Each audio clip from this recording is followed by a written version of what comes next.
안녕하십니까, 유영선 목사입니다. 오늘 함께 나눌 말씀은 요한복음 17장 12절에서 15절까지 말씀입니다.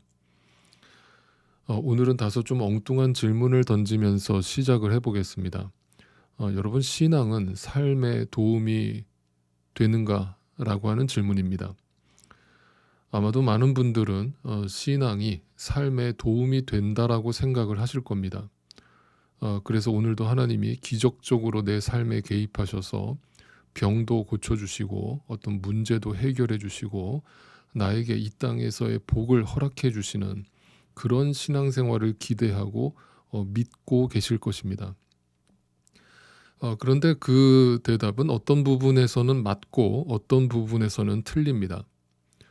하나님이 만약 우리의 모든 삶에 개입하셔서 우리를 돕기 위해서만 존재하시는 분이라면 그것이 성경이 말하는 하나님의 지켜주심이고 그것이 하나님의 인도하심이라면 우리는 성경을 볼 때 도저히 이해할 수 없는 장면들을 마주하게 됩니다.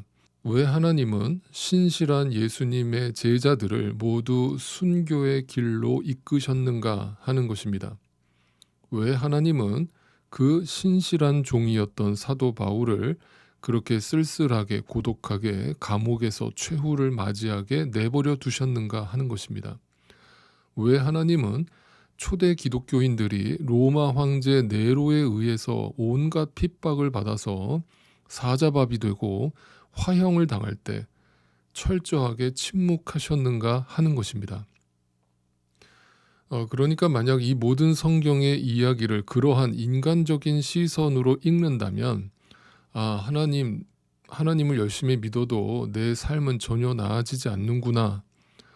또는 하나님을 믿어도 아무 소용없구나 라고 하는 허무함과 어떤 절망에 사로잡히게 되는 것이죠. 그러나 제가 어떤 부분에서는 맞고 어떤 부분에서는 틀리다라고 말씀을 드렸습니다. 그 이유는 이렇습니다. 만약 어떤 일에 내가 전혀 기대하지 않은 일이 해결되거나 그것이 나에게 유익이 되었다라고 할 때 그것은 하나님이 나의 유익을 위해서 일하신 결과가 아니고 오직 하나님의 일을 위해서 필요에 의해서 허락된 것임을 분명히 아셔야 한다는 것입니다. 그래서 때로는 하나님의 일을 위해서 내가 손해볼 수도 있고 때로는 유익을 얻을 수도 있는 것입니다. 그래서 믿는 신자라면 항상 이 마음을 가지고 있어야 됩니다. 어떤 마음입니까? 무화과 나무에 꽃이 피지 않고 포도나무에 포도가 없으며 감람나무에 기름이 나지 않고 외양간에 소가 없을지라도 하나님의 일하심과 하나님의 구원을 바라보고 기뻐할 수 있어야 되는 것입니다. 자, 오늘 제가 서론이 좀 길었습니다. 이제 본론으로 들어가서 이것을 이해하고 더 이상 하나님께서 나를 지키신다는 그 개념을 자기 중심적으로 해석하지 않으실 수 있기를 바라면서 오늘 본문을 통해서 하나님께서 우리를 지키신다는 것의 의미를 어떻게 설명하고 계시는지 들여다보도록 하겠습니다. 12절입니다. 내가 그들과 함께 지내는 동안은 아버지께서 내게 주신 아버지의 이름으로 그들을 지키고 보호하였습니다. 그러므로 그들 가운데서는 한 사람도 잃지 않았습니다. 다만 멸망의 자식만 잃은 것은 성경 말씀을 이루기 위함이었습니다. 자, 예수님의 기도를 잘 들어보시기 바랍니다. 뭐라고 기도하고 계십니까? 예수님이 이 땅에 계시는 동안에 아버지의 사람들, 즉 창세 전부터 선택받은 하나님의 사람들을 예수님께서 아버지의 이름으로 잘 지켰다라고 기도하고 계십니다. 그런데 뒤이어서 멸망의 자식만은 잃었다라고 말씀하고 계시죠. 이 멸망의 자식은 누구를 말씀하시는 겁니까? 1차적으로는 예수님의 12제자 중에 가룟 유다를 말씀하시는 것이고 나머지는 그 아버지의 사람들이 아닌 이 땅에 선택받지 못한 자들을 의미하고 있는 것이죠. 그래서 예수님은 그 가룟 유다는 선택받은 아버지의 사람이 아니었기 때문에 잃어버렸다라고 말씀하고 계시는 겁니다. 그렇다면 여기서 지킨다라고 하는 그 말의 의미가 무엇인지 한번 생각해 보겠습니다. 그 지킨다라고 하는 말은 우리의 삶을 지켰다는 뜻이 아니죠. 우리의 목숨을 지켰다는 뜻이 아닌 거죠.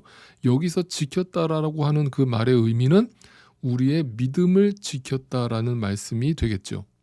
그래서 나머지 예수님이 부활 승천하신 후에 성령이 이 땅에 오신 후에 그 제자들은 모두 자기의 목숨을 버리는 순교의 길을 갈 수 있었던 것입니다. 그것이 믿음을 지킨 것입니다. 아시겠습니까? 우리는 자꾸 하나님이 지키신다는 그 개념을 이 땅에서 잘 먹고 잘 살 수 있게 지키신다는 쪽으로 생각하는 경향이 있습니다. 전혀 성경적이지 않습니다. 그러나 안 지키시는 일이 벌어지면 전혀 성경적이지 않습니다. 그러다가 만약에 주님께서 안 지키시는 일이 벌어지면 하나님 어디 계셨냐는 둥, 하나님 안 계시다는 둥, 하나님께 온갖 원망과 불평을 늘어놓을 수밖에 없는 것이죠. 그것은 철저한 하나님의 오해인 것입니다. 14절에서 좀 더 명확하게 설명을 하십니다. 나는 그들에게 아버지의 말씀을 주었는데 세상은 그들을 미워하였습니다. 그것은 내가 세상에 속하여 있지 않은 것과 같이 그들도 세상에 속하여 있지 않기 때문입니다. 자, 첫 번째 말씀을 주셨다라고 하는 것은 다른 말로 믿음을 주었다는 말과 동의어이죠. 그들에게 진짜 믿음이 주어지니까 무슨 일이 벌어졌느냐? 하나님이 그들의 삶을 지켜주셨는가? 아니죠. 오히려 세상이 그들을 미워했다는 겁니다. 그 이유가 뭐예요? 그 믿음으로 말미암아 우리가 세상에 속한 자들이 아님이 드러났기 때문입니다. 그래서 세상은 예수를 잘 믿으면 믿을수록 더 우리를 괴롭히고 우리를 핍박하고 우리를 고난 가운데로 끌고 들어가는 것입니다. 그런데 15절입니다. 내가 아버지께 비는 것은 그들을 세상에서 데려가시는 것이 아니라 악한 자에게서 그들을 지켜주시는 것입니다. 우리가 믿게 되는 순간부터 고난의 길로 들어서게 되는데 그 모습이 너무 안타깝고 불쌍하잖아요. 그렇다면 우리에게 좋은 건 뭐겠습니까? 우리를 세상에서 빨리 데려가 주시는 게 좋은 거잖아요. 근데 예수님이 뭐라고 기도하십니까? 아버지, 저들을 세상에서 데려가시는 것이 아니라 악한 자들에게서 저들을 지켜주십시오라고 기도하십니다. 다시 말해 그들의 믿음을 지켜달라는 기도를 드리고 계신 것입니다. 여기서 악한 자들은 누굽니까? 무슨 이 세상에서 무슨 살인을 저지르고 나쁜 짓을 하는 사람들을 말하는 게 아니죠. 하나님 중심이 아닌 인간 중심으로 살아가는 자들을 말합니다. 그렇다면 그들에게서 믿음을 지켜달라는 기도의 의미는 뭐겠습니까? 우리 신자들이 이 세상의 방식에 빠져서 그 믿음을 잃지 않도록 지켜달라는 의미가 있는 것이죠. 그러니까 여러분이 신자가 되었다라고 말하면서 여전히 이 땅에서 복받고 이 땅에서 뭔가 문제가 해결되기를 기도하고 계시다면 여러분 지금 뭔가 크게 착각하고 계신 것입니다. 마지막으로 이 말씀을 드립니다. 여러분, 하나님은 분명 우리를 지키시고 도우실 것입니다. 그러나 하나님이 우리를 지키신다는 그 의미는 우리가 절대로 착각해서는 안 됩니다. 그 지킴은 우리의 믿음을 지켜주시는 것입니다. 우리가 이 세상을 살아가는 동안에 신자로서 당할 모든 고난과 환난과 핍박과 유혹 속에서 우리의 믿음을 지켜주시겠다는 약속인 것입니다. 그러므로 순교를 당할지언정, 차디찬 지하 감옥에서 형장의 이슬로 사라질지언정, 하나님을 아는 지식, 이 세상에서 가장 고상한 그 지식을 얻게 된 우리는 그 믿음을 결코 포기하지 않고 붙들게 해달라는 기도를 드리게 되는 것입니다. 그것이 예수님의 기도였고 우리의 기도가 되어야 하는 것입니다.